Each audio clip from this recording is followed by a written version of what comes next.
안녕하십니까. 서울특별시의회 제290회 정례회 도시안전건설위원회 의정활동 소식입니다. 앞으로는 초고층 건축물과 복합 건축물에 대한 재난관리가 강화될 전망입니다. 재난이 발생하면 대형 사고가 될 가능성이 큰 초고층 건축물과 복합 건축물에 대한 재난관리 계획과 지원체계 마련에 대한 책무가 담긴 조례안이 통과된 건데요. 서울에 특히 초고층 건축물과 지하연계 복합 건축물이 많은 만큼 재난관리를 위한 예방과 대응에 큰 효과가 있기를 기대합니다. 제290회 서울특별시의회 정례회 도시안전건설위원회의 의정활동 소식 지금부터 시작합니다. 도시안전건설위원회가 11월 1일부터 12월 20일까지 50일간의 일정으로 열린 제290회 정례회에서 행정사무감사와 예산안, 그리고 소관부서에 대한 각종 현안을 처리했습니다.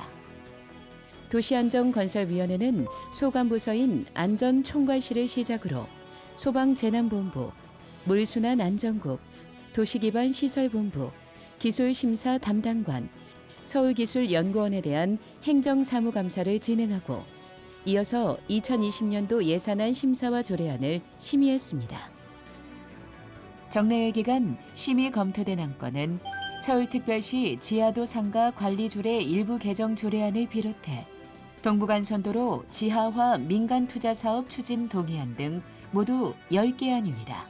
주요 사업에 대해서는 현장 확인 감사도 이루어졌습니다. 11월 5일에는 한강대교, 11월 7일에는 롯데월드타워, 11월 11일에는 난지물재생센터, 11월 13일에는 서부간선도로 지하화 공사 현장을 방문해 운영 상황을 점검하고 미비한 사항에 대한 지적과 함께 개선을 요구했습니다. 도시안전건설위원회가 성산대교 성능 개선 공사와 관련한 설계 변경 문제를 지적했습니다. 현장 여건을 조금만 더 검토하였다면 발생하지 않을 수 있었던 설계 변경으로 인해 공사비 증액과 공사기간 연장 등 예산 낭비가 이뤄졌다는 건데요. 이 밖에도 어떤 논의가 이뤄졌는지 계속해서 도시안전건설위원회의 의정활동 소식 살펴보겠습니다.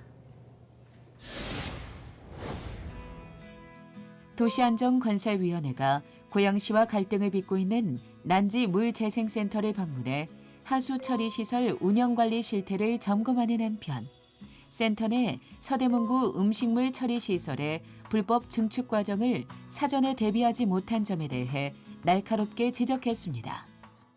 양을 쭉 예측할 수 있었을 텐데 그러면 이게 불법 시설이 안 되게끔 차곡차곡 해서 이렇게 인가를 받는 과정을 여지껏 밟지를 않았죠.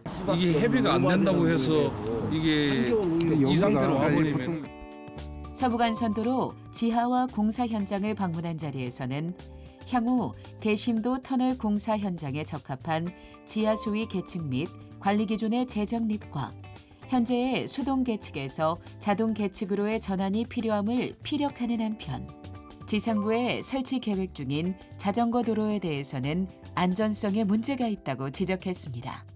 자동차가 시속 60km로 달리고 있는 부분에 대해서 펜스 하나만 설치해놓고 한다 그러면은 이게 안전성에도 상당히 문제가 있겠다. 서부간선 지하도로는 기존 서부간선도로의 교통체증을 완화하기 위해 성산대교 남단에서 서해안 고속도로 금천 IC 구간에 설치 중인 대심도 터널로 현재 공정률은 57%로 2021년 개통 예정인 민자도로입니다. 도시안전건설위원회가 물순환안전국의 예상 방만을 질타했습니다. 도시안전건설위원회는 지난 11월 27일 열린 2020년도 물순환안전국 소관 예산안 예비심사에서 기획부서로 치밀한 계획 없이 사업을 진행함으로 인해 예산이 방만하게 운영되고 있다고 지적했습니다. 무조건 돈 내려주시는 데만 하지 마시고요. 그 예산 증액되는 부분에 대해서는 일단 계획부서 아니니까 여기 이쪽 물순환안전국 책임을 지시고요. 반포천 유역 분리터널 공사와 관련해서는 설계 오류로 인해 시작 단계에서 18억 원의 예산 낭비가 이루어진 점을 지적하며 엄격한 사업 관리를 주문했습니다. 7.4m의 장비를 새로 수입을 해서 200여 정도의 비용을 들여서 수입을 해서 가져오더라도 이 장비를 추가로 쓸 수가 없기 때문에 설계 단계에서부터 단가를 줄일 수 있는, 지금 아까 정유수 의원님께서 말씀하신 내용이 18억이 증가됐다는 내용이 들은 겁니다. 7.4m로 생각을 했는데 8m 가다 보니까. 한편 도시안전건설위원회는 하수도 역사관, 하수도 홍보물 교육 영상 등 중복된 사업과 효과가 불투명한 사업 등에 대해 면밀한 사업 검토를 당부하며 관련 예산을 삭감했습니다.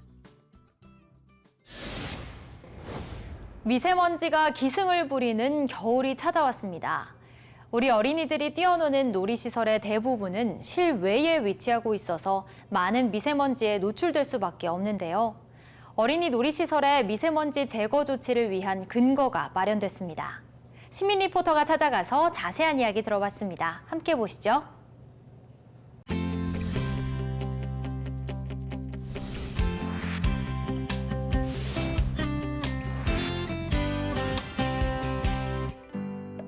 최근 겨울철 미세먼지가 심각해지면서 4만4온이 아닌 4만3일. 3일은 추위, 4일은 미세먼지가 기승을 부린다는 신조어가 생겼습니다. 첫째는 뉴스를 보고요. 너무 심하고 이럴 때는 바깥을 자제하고 안 나오죠. 매일 아침 일어나 제일 먼저 하는 일이 슬프게도 미세먼지를 확인하는 것이 됐습니다.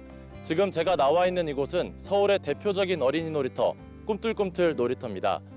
오늘은 미세먼지가 심해서인지 아이들이 많지 않은 모습입니다.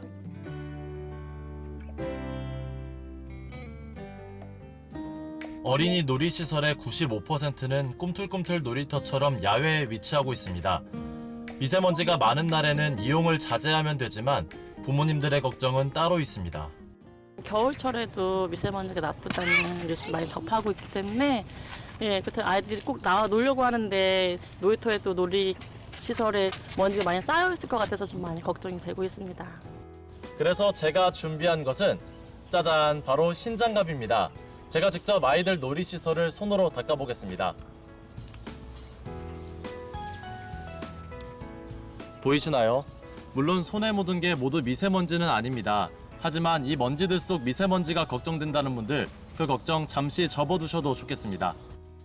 정부는 미세먼지 감축을 위해 계절관리제를 시행하고 고농도 미세먼지 비상저감 조치를 시행하는 등 적극적으로 대처하고 있는데요.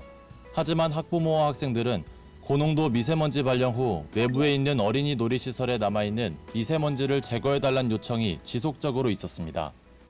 이에 서울시 의회는 어린이 놀이시설 안전관리 계획 수립 시 포함해야 할 대상에 어린이 놀이시설의 미세먼지 예방 및 대응 대책을 추가시켰습니다.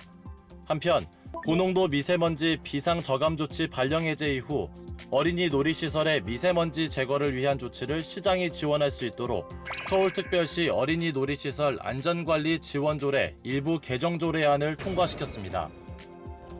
이번 조례안 통과로 우리 아이들이 미세먼지 걱정 없이 신나게 밖에서 뛰어놀 수 있길 기대해봅니다.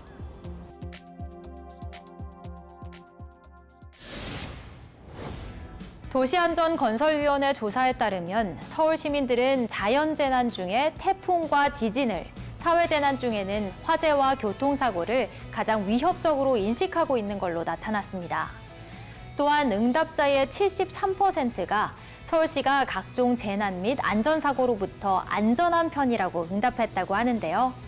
설문 결과를 통해 서울 시민 안전을 위해 무엇이 더 필요한지 꼼꼼하게 체크하고 또 반영이 됐으면 하는 바람입니다. 제290회 서울특별시의회 정례회 도시안전건설위원회의 의정활동 소식은 여기까지입니다. 시청해주신 여러분 고맙습니다.